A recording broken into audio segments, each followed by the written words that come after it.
Bismillahirrahmanirrahim. Alhamdulillahirabbil alamin.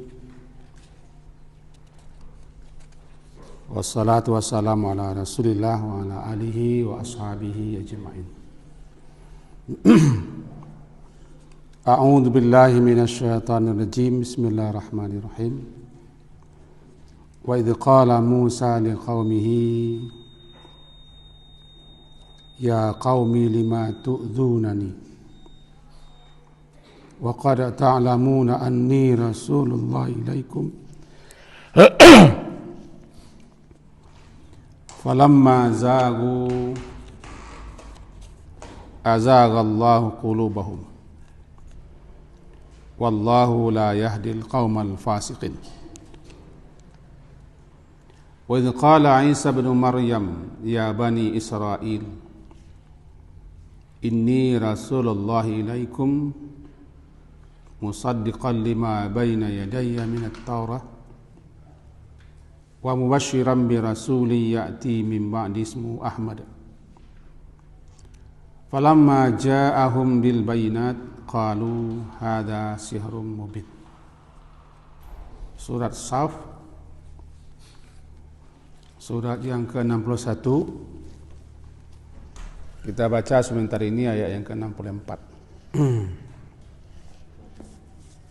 Ayat 5 ya.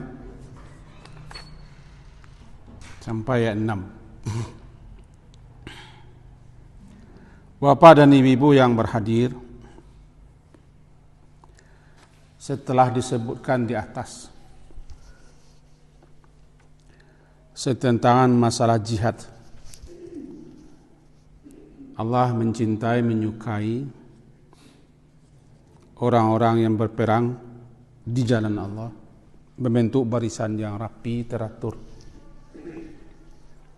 merupakan satu kesatuan, kompak, digambarkan dengan saffan, bersaf-saf, bersusun, bersatu padu di bawah satu komando. Maka disebutkan pula bahwa Nabi Musa alaihissalam dan juga Nabi Isa, kedua beliau ini juga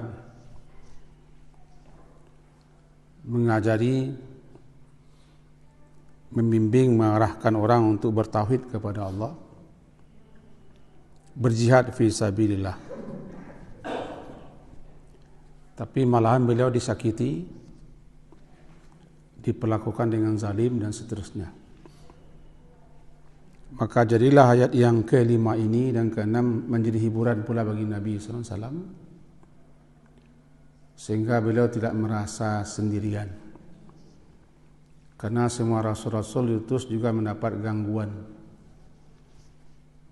bahkan perlakuan kasar, cemooh, olok-olok, tuduhan-tuduhan, malah ada yang dibunuh.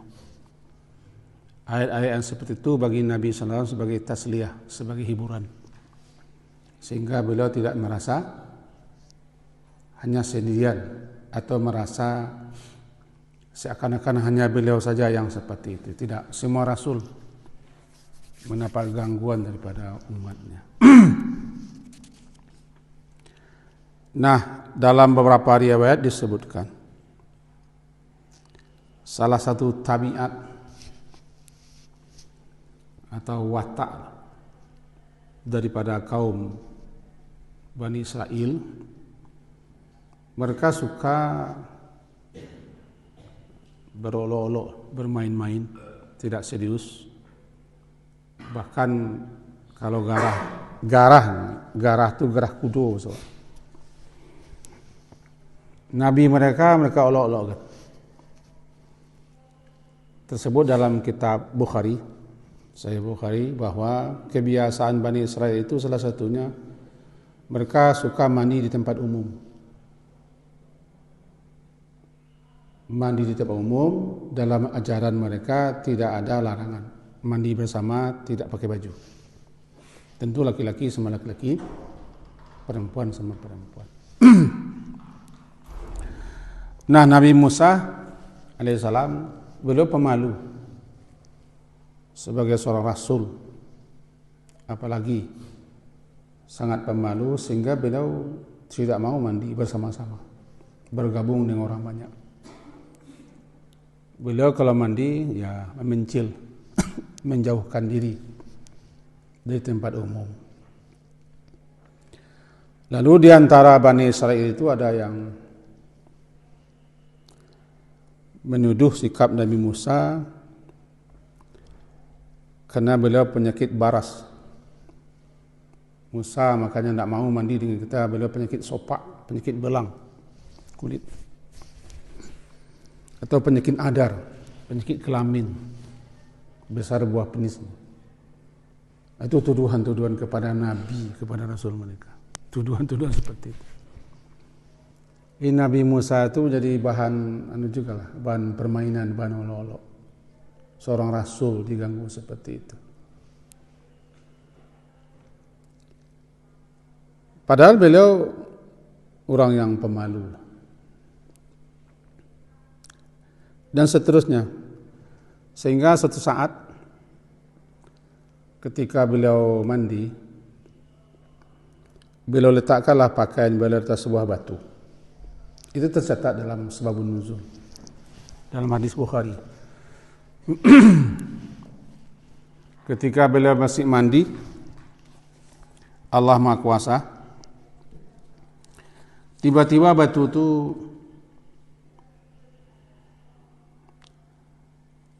bergeser dan lari batu itu ke arah tempat di mana Bani Israel sedang mandi bersama-sama. Di atas batu itu ada pakaian Nabi Musa.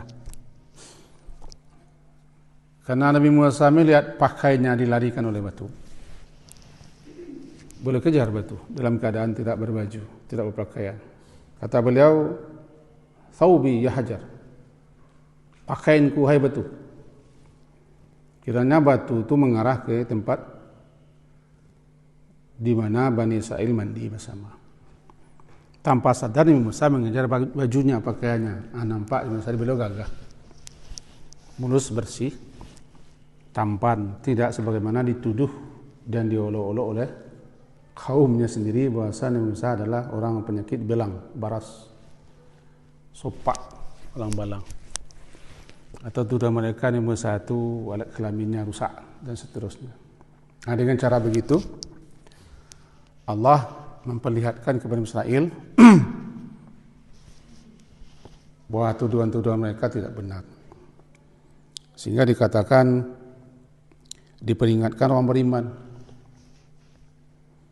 umat Nabi Muhammad kita diperingatkan, ya ayyuhalladzina amanu la takunu kalladzina adu la takunu kalladina, jangan kalian kamu itu wahai orang beriman seperti orang yang adau Musa, seperti orang-orang yang mengganggu, menyakiti Nabi Musa, baik dengan ucapan ataupun dengan tindakan. Fabarra'ahu Allahu mimma qalu, lalu Allah membebaskan Nabi Musa dari apa yang dituduhkan kepada mereka. Wa kana indallahi wajihan, dan Nabi Musa itu punya kedudukan terhormat di sisi Allah. Ini surat Al-Ahzab ayat 69. Kita tidak lihat. Intinya olok-olok kelakar-kelakar kepada seorang rasul tak samalah dengan pada orang biasa. Apalagi menuduh rasul mereka orang penyakit sopak, penyakit kelamin dan lain-lain sebagainya macam. Apakah itu saja tuduhan? Banyak tuduhan-tuduhan, banyak hinaan, banyak cacian, banyak makian, banyak olok-olok kepada para rasul. Dia dituduh gila, tukang sihir, tukang syair, tukang dongeng, tukang kacau. Itu banyak tuduhan-tuduhan yang diterima oleh para rasul. Diceritakan ini agar Nabi sallallahu alaihi wasallam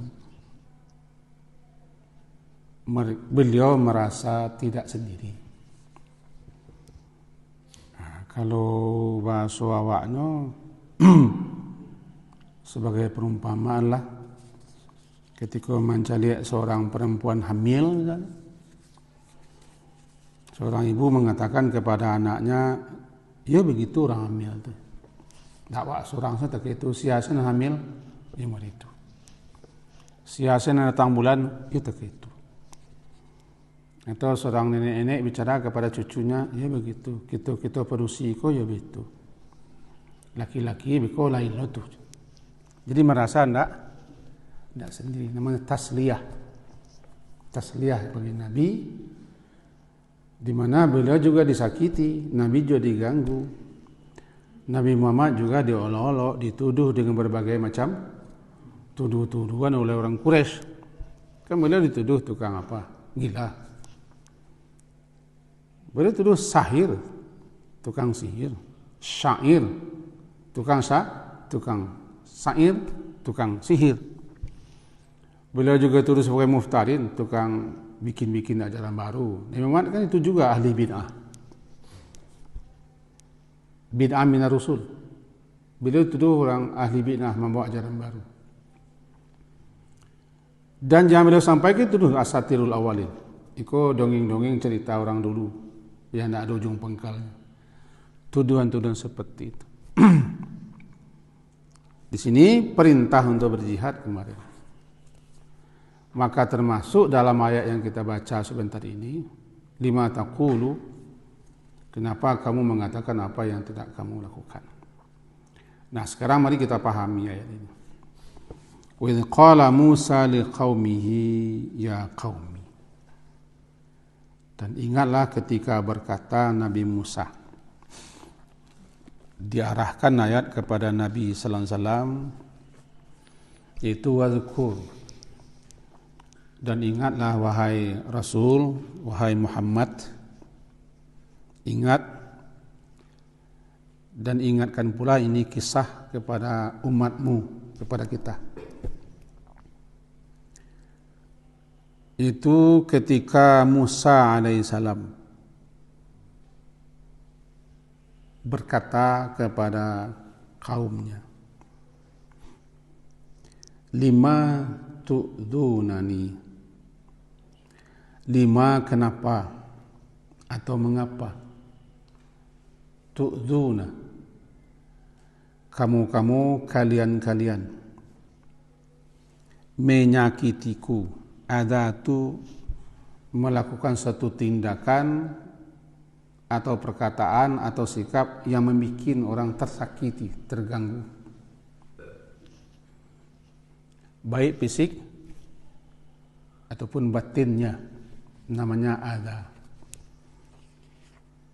Kenapa kalian sampai menggangguku, menyakiti aku, kata Nabi Musa. Lima taf'aluna ma yu'dunani.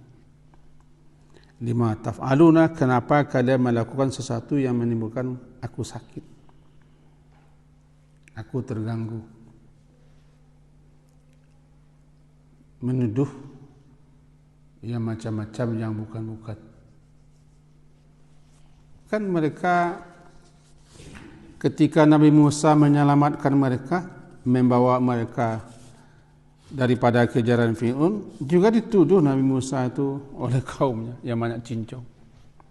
Kamu awak dia bawa Musa.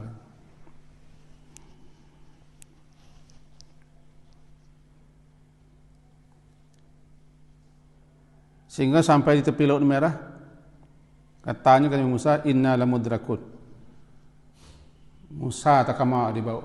Kau pasti kita dapat disusul oleh Fir'aun. Cahaya gitu. Mari kita menyerah sebalik pulang. Macam-macam lah tuduhan-tuduhan mereka kepada Nabi Musa.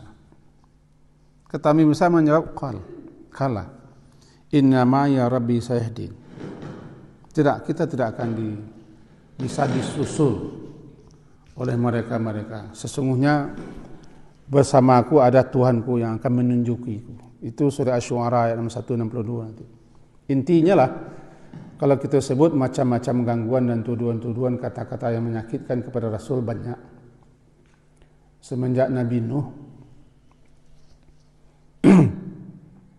Bukankah Nabi Nuh istrinya sendiri yang menuduhnya gila? Nabi Nuh alaihissalam yang berdakwah di tengah-tengah kaumnya 950 tahun. Ya, 950 tahun. Alfa sanatin illa khamsina ama. 1000 tahun kurang 50. Berdakwah, bukan umurnya. Umur beliau lebih 1000. Kabarnya konon beliau diangkat menjadi Rasul umur 300-an. Berdakwah selama 950 tahun. Tambah pula hidup setelah itu 300 lagi. Jika dikatakan ada umur beliau sampai mencapai 1600 lebih. Selama itu beliau berdakwah. Yang bisa dan yang mau mengikuti beliau 70-an. 70-an. Tidak berhasil kan Nabi Nuh gara-gara itu. Yang berhasil tidak berhasil kan tergantung dari banyak orang. Yang kamu menunjuk orang Allah. Tidak awak, tidak Nabi. Kau jangan ikut terkesima, banyak orang hebat, banyak orang santai yang tobat. Tidak, ini tu Allah. Bahkan ada Nabi yang satu orang saja pengikutnya. Ketika meniti sirat nanti satu orang saja pengikut. Jangan ujuk pula dengan banyak orang. Itu Allah. Balik lagi. Nabi Nuh itu istrinya sendiri mengganggu. Setiap di mana tampil Nabi Nuh, orang-orang lain dihambatnya. Kalian jangan ikuti suami saya ini gila nih. Gila. Tere suami saya. Diceraikannya kah oleh Nabi Nuh istrinya? Tidak tahu saya. Tapi kononnya beliau tidak ceraikan, beliau pakai istrinya. Anaknya juga begitu. Nabi Lut juga istrinya begitu. Kan Nabi Lut yang menggembar-gemborkan kepada istri Nabi Lut yang menggembar-gemborkan kepada orang banyak. Di rumahmu ada orang gagah-gagah, ada orang. Gagah-gagah LGBT. Nah, itu istri. Dicantumkan istri-istri seperti ini dalam surat Tahrim. 2 orang istri pengkhianat yang mengkhianati perjuangan suaminya. Berarti kalau kan Nabi Muhammad bukan engkau saja ya Rasul ya Muhammad yang mengalami hal seperti ini. Beliau diganggu, beliau diteror, beliau diusik, beliau disakiti. Pengikut-pengikut beliau disiksa, dianiaya di Makkah. Bahkan sempat hijrah ke Habsyi, ke Ethiopia. Dan beliau sendiri pernah pula pergi ke Taif, dilempar di situ. Sehingga malaikat penjaga gunung ingin mencabut 2 gunung untuk dilemparkan kepada Taif. Itu ketika beliau berbaring di Karnu Manazil, di Mikat Taif itu. Datang malaikat gunung atas perintah Allah. Itu malaikat gunung dua malaikat siap untuk mencabut Jabal Qubais, ditimpakan di sini. Kata beliau enggak. Nah, kan, karena beliau mengalami itu sehingga turun ayat-ayat agar beliau pun yang tadi tidak merasa hanya beliau yang begitu. Dan siapa saja yang mengikuti perjuangan Nabi Muhammad tentu juga akan mengalami gangguan. Biasa, cacian, cemeh, cemuan, ejekan, diusik, dan seterusnya biasa Rasul. Apalagi kita yang tidak Rasul. Apa namanya? Namanya tasliyah, bujukan dan hiburan. Nah, kembali kita kepada yang tadi. Ingatlah ya Muhammad dan sampaikan kepada kaummu ketika Nabi Musa alaihissalam berkata kepada kaumnya, 5 tu'du, 5 kenapa, mengapa, apa alasan, lantaran karena apa, tu'zunani, kalian menyakitiku. Seperti yang tadi disebarkan gosip Nabi Musa itu penyakit apa? Penyakit sopak, penyakit balang, baras namanya. Balang-balang kulit baras. Atau penyakit satu lagi, penyakit kelamin nadar namanya. Itu tersebar isu. Sampai-sampai datanglah mukjizat yang satu itu. Batu berlari membawa kain Nabi Musa. Diriwayatkan bahwa di batu itu ada bekas tinju Nabi Musa berapa kali. Ditinju Nabi Musa batu, karena batu melarikan pakaiannya. Nampak bekas tinju Nabi Musa. Kuat tangan Nabi Musa. Ini satu. Wa qad ta'lamuna anni Rasulullah ilaikum. Padahal wahai kaumku, kata Nabi Musa, kalian kan tahu aku ini Rasulullah, utusan Allah. Anni, bahwasanya aku ini Rasulullah ilaikum, Rasul, utusan Allah kepada kamu. Dan kalianlah tahu bahwa yang aku sampaikan ini adalah kebenaran, yang dengan kebenaran itu aku diutus. Agak mirip dengan Nabi Muhammad. Ketika Nabi Muhammad dituduh dengan berbagai macam tuduhan, beliau juga mengatakan itu. Lebih-lebih oleh gembong-gembong Quraisy, tokoh musyrikin Makkah. Salah satu istri paman beliau, Abu Lahab, dipanggil dengan Ummu Jamil. Dan itu salah satu latar belakang turunnya surah Ad-Duha. Wadduha wal laili idza saja ma wadda'aka rabbuka wa ma qala. Nabi Muhammad dituduh oleh istri paman beliau ini bahwa setan-setan yang menampingi beliau sudah lari. Kenapa? Nabi itu setiap turun ayat kan dibacakan kepada kaum musyrikin. Sudah beberapa hari Nabi tidak ada membaca-bacakan ayat yang turun, nyampai-nyampai ke orang banyak. Itu ceme daripada bini Pak Wo lo, bini Abu Lahab, kan Pak Adang Nabi Muhammad. Lari setan kau Muhammad, kama setan-setan itu. Tidak baca racau kau lagi. Karena ayat yang dibaca Nabi kecilnya itu ajaran setan dan ceracau-ceracauan. Akan ceme biasa. Itu dilakukan oleh kaum kafir dan orang yang molok-olok. Wa qad ta'lamuna, di sini kalian kan tahu, ta'lamuna anni Rasulullah ilaikum. Falamma zagu, maka tatkala zagu, maka tatkala mereka berpaling dari kebenaran. Zagu itu berpaling daripada yang lurus. Teleng. Dalam doa, Rabbana la tuzigh qulubana. Kalau bahasa jangan telengkan, jangan cenderungkan hati kami dari kebenaran kepada kesesatan, dari yang baik kepada yang buruk, daripada yang hak kepada yang batil, daripada keimanan kepada kekafiran. Ba'da idh hadaitana, setelah engkau beri kami petunjuk. La tuzigh. Zaga zair, zag itu teleng. Teleng kena salah, cenderung kena buruk. Jadi falamma zagu, maka tatkala mereka tu zagu.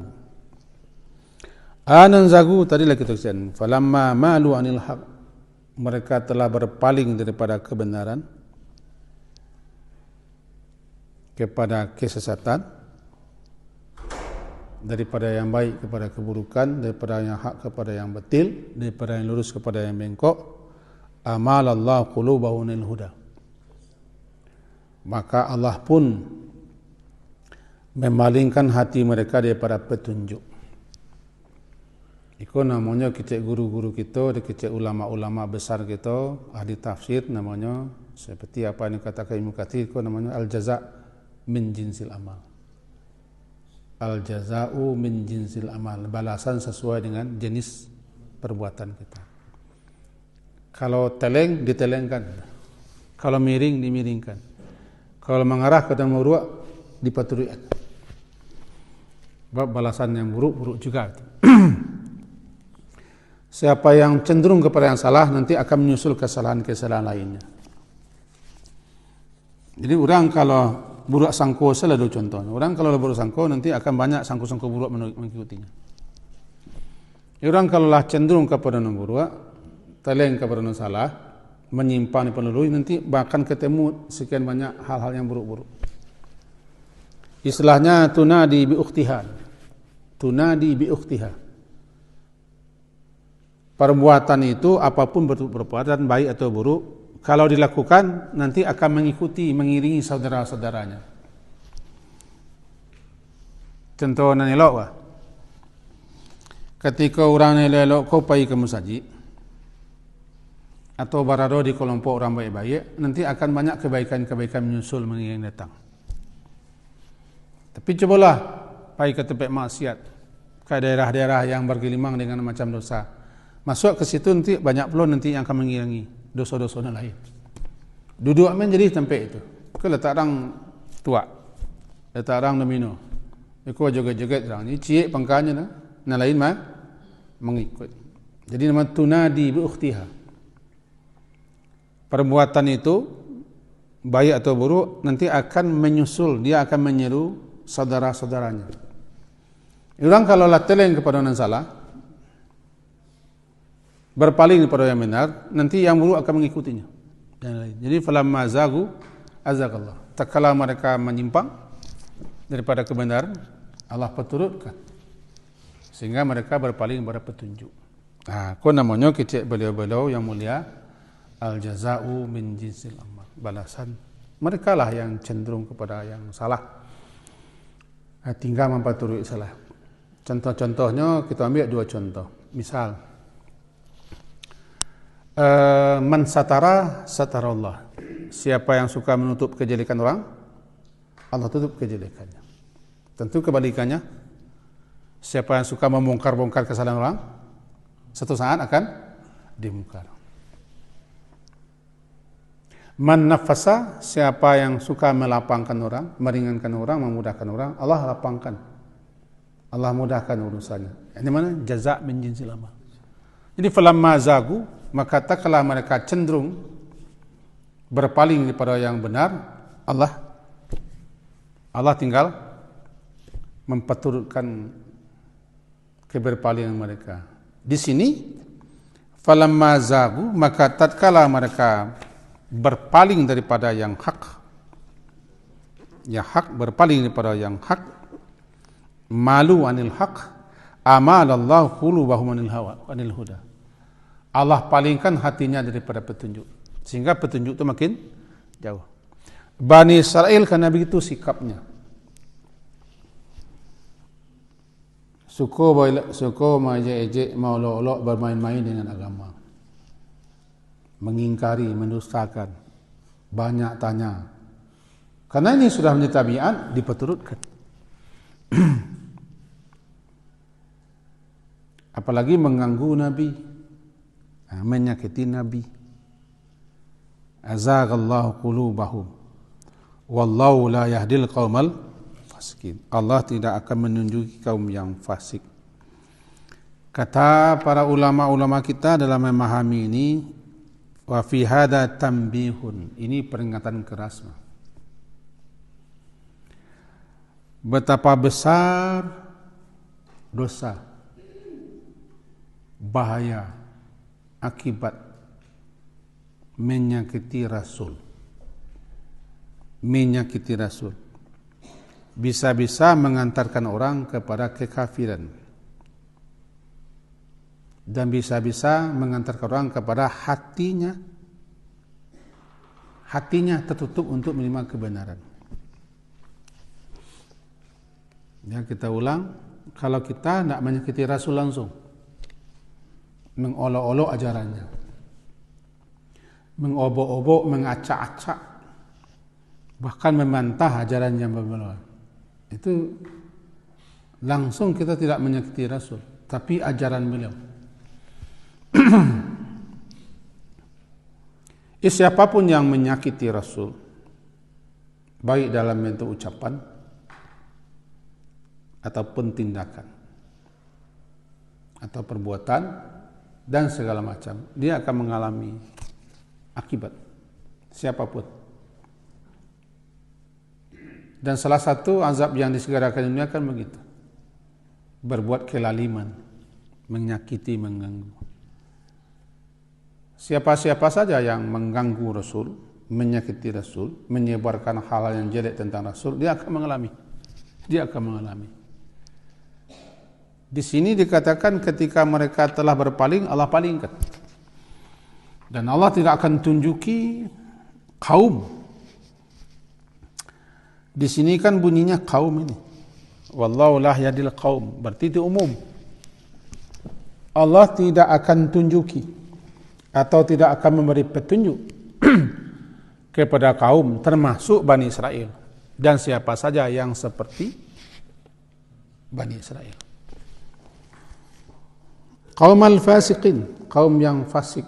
Fasik, apa itu fasik? Secara bahasa fasik itu artinya keluar. Keluar fisik. Biji keluar daripada kulitnya, fiskah, tiba di korma. Lah. Lalu terpakailah kata-kata fasik itu adalah orang yang keluar daripada ketaatan. Berarti siapa saja yang tidak taat, tidak patuh kepada ajaran syariat, dia fasik.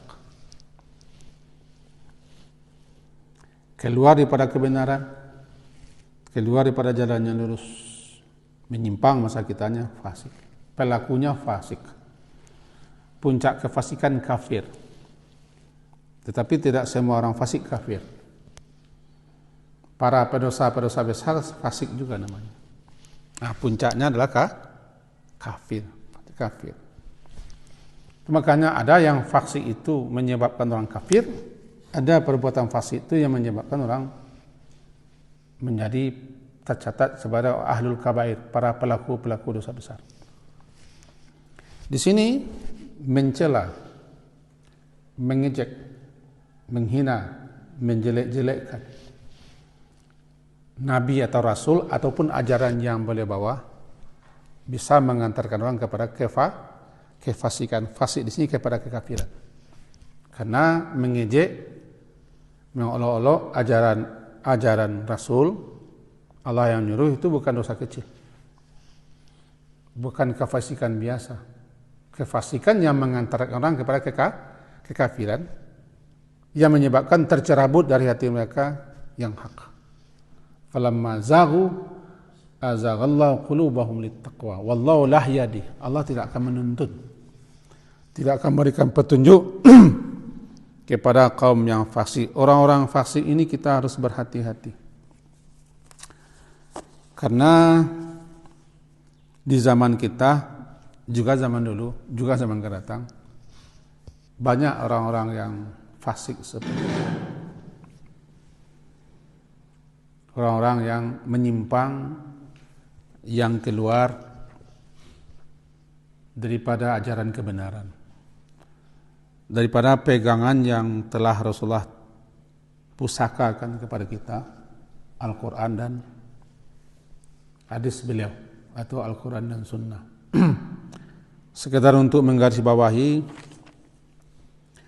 Nabi telah meninggalkan dua pusaka, betul, Quran dan hadis.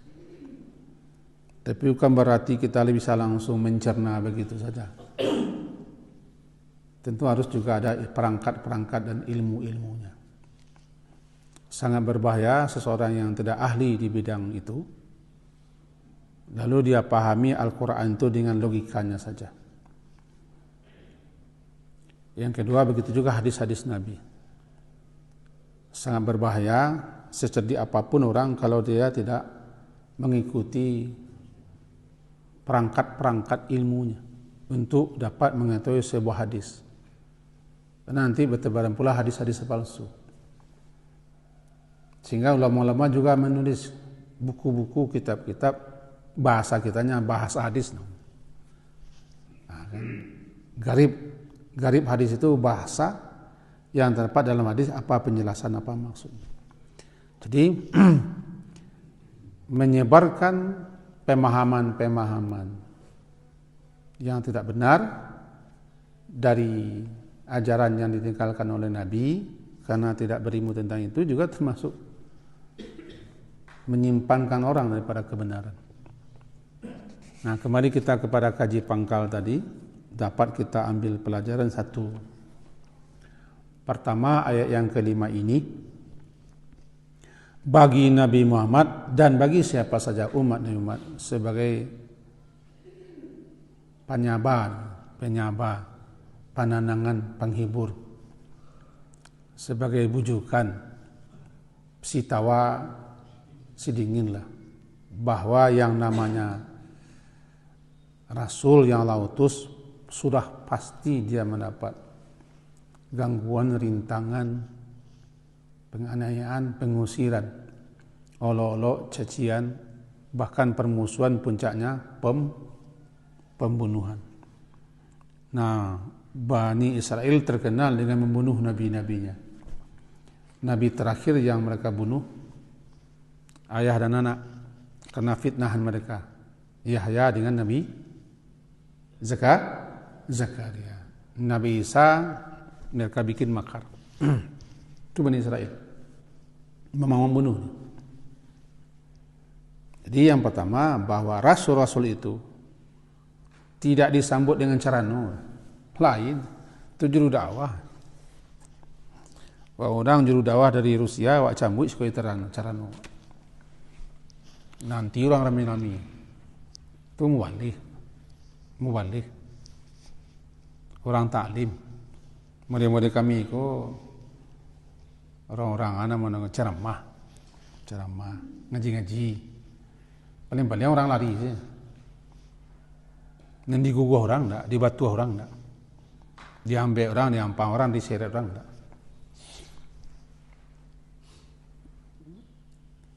Rasul enggak.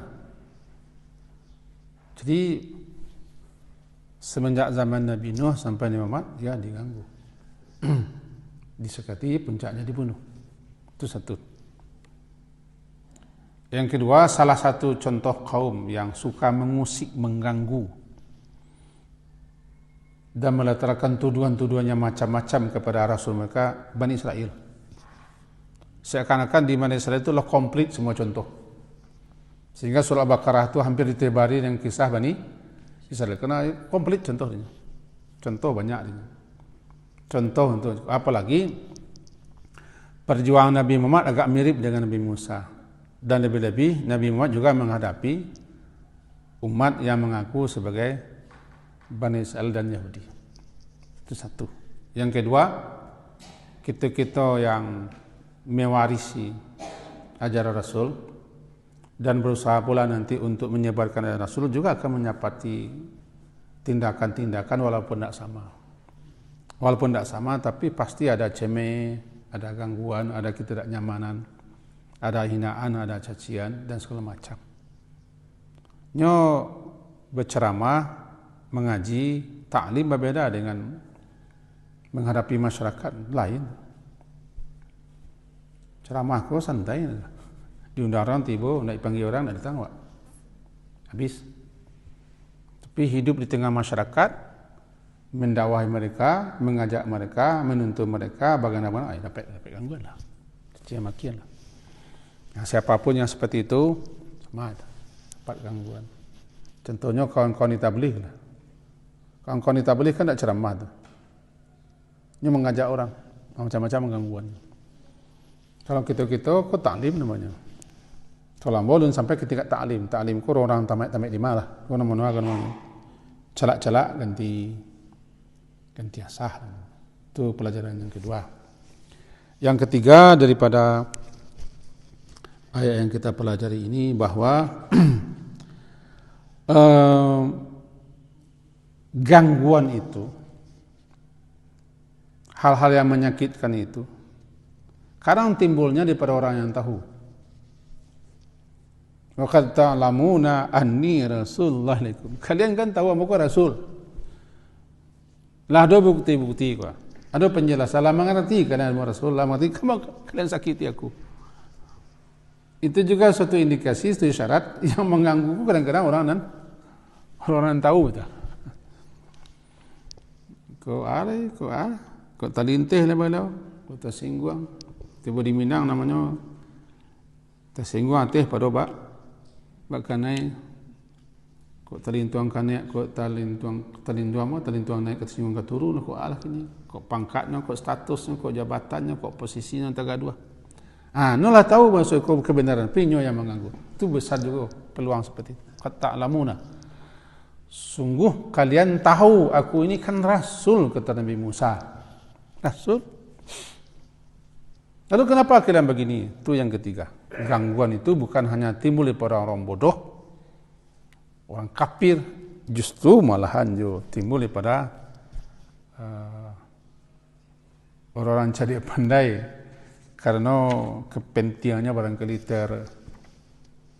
terusik, terganggu. Paling-paling itu periuk barih tujuannya tu.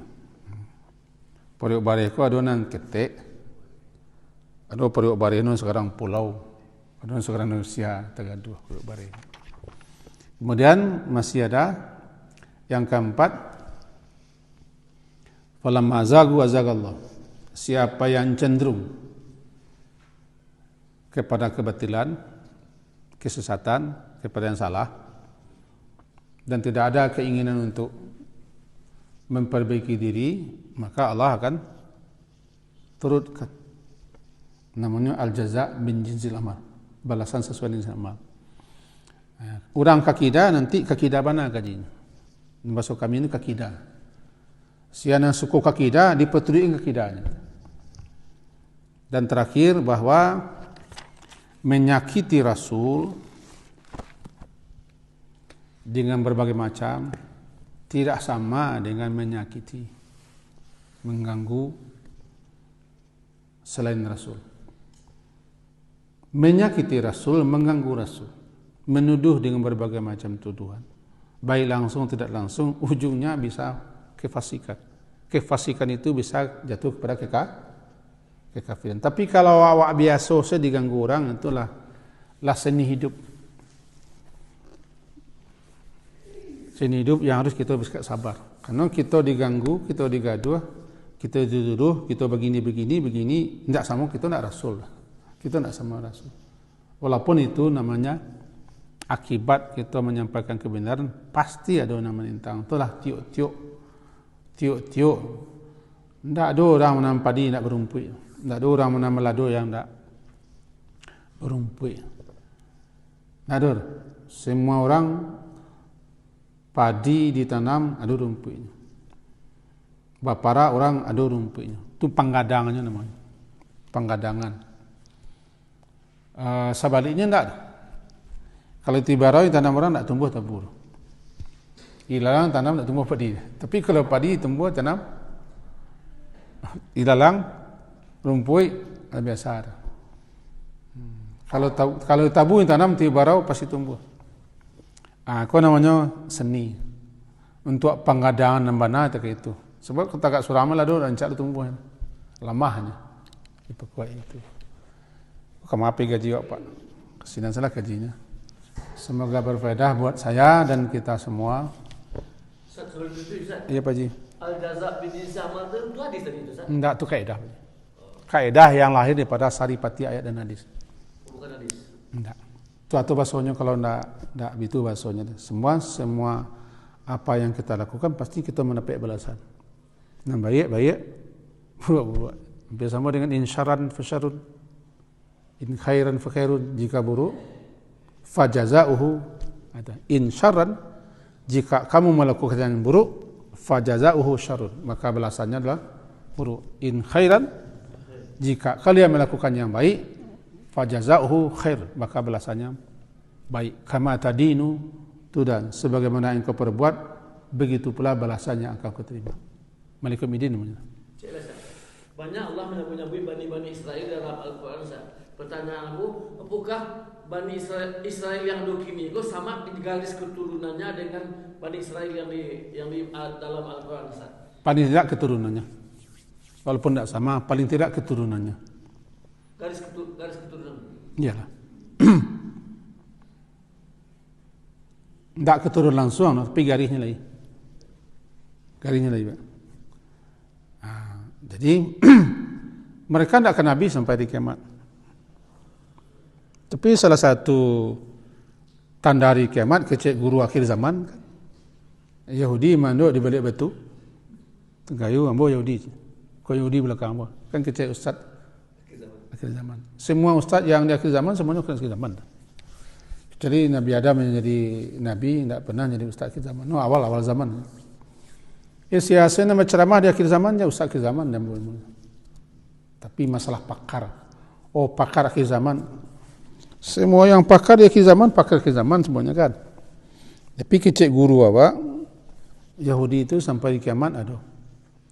Karena nanti akan terjadi peperangan di mana kaum muslimin mengalahkan Yahudi dan dimanapun Yahudi menghandap apa? Mandok sembunyi, ya batang-batang kayu ngecek ko Yahudi belakang maka berarti Yahudi mungkin ada. Cuman yang berbeda itu perangainya. Watak sama. Ya Pak Ji? Diakhiri dengan subhanakallah hamdika asyhadu an la ilaha illa anta astaghfiruka wa atubu ilaik. Sallallahu ala Muhammadin wa ala alihi washabihi ajmain. Alhamdulillah. Assalamualaikum warahmatullahi wabarakatuh.